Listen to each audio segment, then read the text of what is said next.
சென்னை எனக்கு அன்னை என்ற தலைப்பில் பிரபல தமிழ் நாளிதழுக்கு முதலமைச்சர் மு.க.ஸ்டாலின் எழுதியுள்ள கட்டுரையில், சென்னை பற்றி தமது மனதில் பொக்கிஷம் போன்று புதைந்துள்ள மலரும் நினைவுகளை பகிர்ந்து கொண்டுள்ளார். 29C பல்லவன் பேருந்து பயணம், புகாரி ஹோட்டல் பிரியாணி என பல்வேறு சென்னை நினைவுகளை முதலமைச்சர் அதில் பதிவிட்டுள்ளார். சென்னை மாநகரில் தனது கால்படாத இடமே இல்லை என்று பெருமிதத்துடன் சுட்டிக்காட்டியுள்ள முதலமைச்சர் மு.க.ஸ்டாலின், பொங்கல் பண்டிகை காலங்களில் தனது மாமா அமிர்தம் கையை பிடித்து கொண்டு சேப்பாக்கம் மைதானத்தில் டெஸ்ட் கிரிக்கெட் பார்த்த நினைவுகளை மகிழ்ச்சி பொங்க குறிப்பிட்டுள்ளார். விடுமுறை நாட்களில் கோபாலபுரம் தெருக்களில் கிரிக்கெட் விளையாடியதையும், தனது தந்தை முத்தமிழ் அறிஞர் கலைஞர் அதை ரசித்து பார்த்ததையும் முதலமைச்சர் மகிழ்வுடன் நினைவு கூர்ந்துள்ளார்.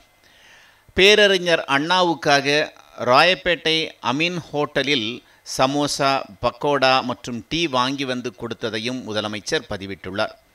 அதே ஹோட்டலில் பாடல்களை ஒலிபரப்பும் ஜூக் பாக்ஸில் நாலணா நாணயத்தை போட்டு விரும்பிய பாடலை கேட்டு ரசித்த சென்னையின் பழைய நினைவுகளையும் முதலமைச்சர் மகிழ்ச்சியுடன் குறிப்பிட்டுள்ளார்.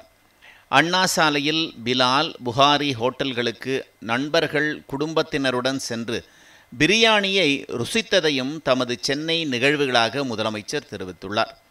அண்ணா சாலையில் சாந்தி முதல் சஃபயர் வரை அனைத்து திரையரங்குகளிலும் பல படங்களை பார்த்ததையும் முதலமைச்சர் மு.க.ஸ்டாலின் தமது கட்டுரையில் குறிப்பிட்டுள்ளார்.